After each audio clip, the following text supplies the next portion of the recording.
And good evening, everyone. This is Jon Lascher from Partners in Health, Sierra Leone. Today is Friday, April 17th. 11 new coronavirus cases were confirmed in Sierra Leone today, bringing the total number of cases to 26. This was the fastest increase in new cases since the outbreak began. Most of the cases are from Freetown. A couple are from Western Area Rural. 4 are from Port Loco, and 2 are from Kenema. Right now, we're still trying to gather more information about the cases, and the majority of these new cases are healthcare workers in the country. Today, we're joined by Dr. Chembe Kachimanga. He is the Director of Clinical Programs at PIH Sierra Leone, but has had many jobs at PIH since he started 8 years ago. He came to Sierra Leone from PIH's program in Malawi, and he started off as the clinical educator in Sierra Leone and is now the Director of Clinical Programs. He works really closely with our community-based program, but he also helped launch the non-communicable disease clinic a couple of years ago. We're going to hear from Chembe about the NCD Clinic, how it got started, and the impact that coronavirus has had on his ability and the clinician's ability at Koidu Government Hospital to continue that clinic. We're also going to hear a little bit more about the community-based response to coronavirus. Hello. Hey, Dr. Chembe. Sorry, I'm running late. That's okay. How are you doing? I'm good, and how are you? I'm doing well, too. My name is Chembe Kachimanga. A lot of people call me Dr. Chembe.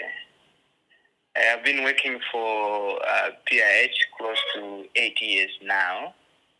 I spent 6 years working for PIH in Malawi. And about 18 months or so ago, I moved from Malawi to here to Sierra Leone. So in my previous roles, I was the medical director for the PIH program in Malawi. And in that role, I was supporting all hospital-related activities.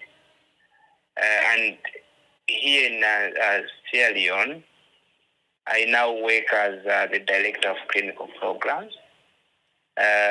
In my current role, I support the monitoring and evaluation team, the community-based program. I also support with the medical education, and I also support the provision of non-communicable disease care or NCD care at the hospital. I'm also a member of the senior management for Partners in Health. So that's what I'm currently doing at Partners in Health in Sierra Leone. Thank you, Chembe. Can you talk a little bit about what you were doing at Koidu Government Hospital with the NCD, the Non-Communicable Disease Clinic, before coronavirus? Thank you very much. So I wanted to briefly talk about the NCD Clinic so that the listeners can be aware of what we are doing. And then I'll touch base on what we are doing on the coronavirus itself. So the NCD Clinic is one of the first non-communicable disease clinic in Sierra Leone. Yes. So for the non-communicable diseases, this is a clinic that manages chronic diseases. And non-communicable diseases are these chronic diseases that cannot be transmitted from one person to the other. So for our clinic in Kono, we see patients with hypertension, diabetes, chronic liver disease, including cirrhosis, and chronic heart disease. So these are the NCDs that we are currently managing at Koidu Government Hospital. We run the clinics from Tuesday to Friday, so it's every day. We have over 3,000 patients now that we are supporting in care. And a lot of the patients have hypertension, followed by diabetes. We have a team of about 10 staff working in the clinic. We know COVID will have impact on our patients we are managing. One of the impact is we know that COVID-19 can be very severe for patients with NCDs, for patients specifically with hypertension, diabetes, and chronic heart disease. So we definitely need to make sure that we protect our NCD patients so that they don't get the disease. And the other impact of COVID is due to fear in the community. Some NCD patients are afraid to come to the hospital. So in the recent weeks, we have seen some decrease in the number that are coming to the hospital. So to respond to these two impacts, first thing is that we are going to open the clinic so that the people can be coming to the clinic. We will maintain the same number of clinic days from Tuesday to Friday. And we want to make sure that as the patient comes to the clinic, they can receive the best care possible. The second thing is within the clinic, we have instituted measures to make sure that all the patients are safe. So when they come to the hospital, all patients will be screened for coronavirus. And while they are at the NCD patients, we are providing education on coronavirus. We have arranged the sitting pattern so that we maintain social distancing. And we have ensured that patients have access to a hand washing station while at the NCD clinic. So we are putting all these measures to make sure that our patients are safe as possible. Within the clinic, we have a program where we conduct home visits. We have been visiting mainly patients with diabetes and are on insulin. And we have been visiting them at least once a week to provide their medications at home. And this has been successful because since we started, we are managing up to 69 patients. We want to see if we can extend the home visits. And while in the community, we can provide medication refill, clinical consultation, and social support if need be. So we are targeting these three groups: liver cirrhosis, patients on insulin, and patients with chronic heart disease because they are the sickest. And as much as possible, we don't want them to come to the clinic, but we want to make sure that we reach out to them and provide the care while they're in the community.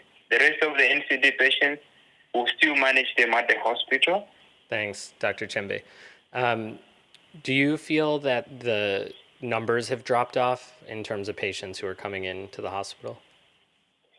So the last 2 weeks, yes. The numbers that were coming to the hospital, including the NCD clinic, had dropped by 20 to 40%. Communities were thinking that if they come to the hospital, they might get the disease. But what we had done in the last week or two was to engage key stakeholders in the community to let them know that if they are sick, they can come to the hospital, and we'll make sure that they are safe as much as possible. We also organized some radio discussions in all the radio stations in Kono. So what I've seen this week is the numbers are slowly coming back to normal. Yesterday, the day before yesterday on Wednesday, we had all the new patients that we had booked to come to the clinic. They came. Most of the patients that were coming for the follow-up, they came. And some patients that had missed their appointment in the past 2 weeks, they actually came 2 days ago to get their medication. So yes, we saw some decline, but I think now as the community is becoming more aware, they have regained their trust in the system, and they are slowly coming to the clinic on diseases. And for other hospitals, they may not have the clinics because they may not have all the resources that they need. What we have seen the past 2 years is every week we are enrolling a lot of new patients, and we receive a lot of new patients from the neighboring districts. so Kenema, Tonkolili, and we receive even patients as far as Freetown. The uniqueness of our clinic is the clinic is always open and all the care is free. Can you talk a little bit about what you've been doing to prepare the community-based response for coronavirus? So within the community-based program, and we have started some of the initiatives to address the coronavirus. And the past 2 weeks, we conducted a community mobilization meeting. We are conducting this meeting at the chiefdom level, where we were inviting a few group of stakeholders. So our idea was, if we talk to these stakeholders, they can go back to the community and disseminate the right information. So we have managed to go to all the chiefdoms within the district. The other thing that we immediately did was to go on the radio so that we can talk to the community. So we were able to do a radio broadcast for all the radio stations in Congo. And then our next idea is to see if community health workers and informal providers that we work with can be a tool to disseminate the information in the community. We want our community health workers even to be involved in contact tracing and psychosocial counseling at the community level. So these are some of the things that we are working within the community-based program. Thank you so much, Chembe. And last question for you before I let you get back to your work. What's keeping you motivated right now? What's keeping you energized? I think there are two things that are really keeping me motivated. The first one is the fact that we are all working to make sure that the health services are open. I think we have heard from other settings that once they hear about coronavirus, sometimes they are scaling down the services, sometimes they are closing the services. But for us in Congo and for us for PIH, what is motivating me is everybody is working hard to make sure that the services stay open and the services are available. So this is motivation to me because I know I'm not alone, I'm with a team, and we are doing everything that we can. The second thing that is motivating me is across all the departments, partners in health, we are putting strategies to support the ministry to address this burden of corona. So this ranges from the community-based, the clinical, the support staff. So these are the two things that are motivating me, and they're keeping me motivated. They're keeping me looking forward to the next day. Thank you so much, Chembe. I really appreciate your time. Thank you. Talk to you soon. Thanks to Dr. Chembe, and thanks everyone for listening. I hope you had a great week. Again, please send an email to me or send me a WhatsApp message if you have specific ideas for guests or topics that you'd like us to cover in these audio updates. We're going to be back very soon with our next installment and more information about PIH's coronavirus response in Sierra Leone. Have a great weekend, everyone, and I'll talk to you soon.